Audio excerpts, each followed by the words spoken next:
In this video, I'm gonna teach you how to transfer money on the Capitec app. It's a very easy process, so make sure to follow along. For you to transfer any amount of money using the latest version of the Capitec mobile app, all that you have to do is open it up, so launch the Capitec app on your mobile device and enter your banking details to log into your account. Once you have successfully logged into your account, you will be able to browse through various options from the home screen.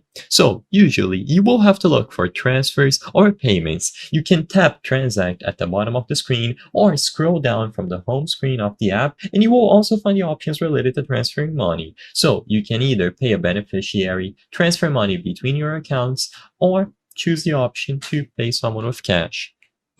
When you choose any of those options, you will be able to proceed by selecting the appropriate beneficiary or specifying the amount. So choose the specific type of transfer that you would like to do. It is pretty self-explanatory, so once you select it, you will be able to proceed. So if you are transferring money to someone else, you will need to provide the necessary information about the recipient. So stuff like their name, bank account number, and the branch code. Once you specify the amount from your available balance, you will be able to review the transfer details and confirm the transaction. The money will be sent over and you will be able to receive it in due time. Now, you can also do this process through a branch, of course, but I'm going to assume that most people would like to do it entirely through the app.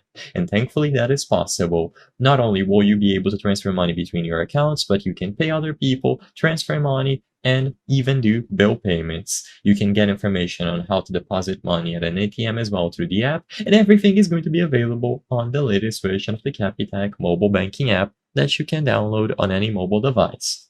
Make sure that you do it there and you verify your credentials before doing this. I hope I was able to help you on how to transfer money using Capitec app. If this video helped you, please be sure to leave a like and subscribe for more very easy tips. Thank you for watching.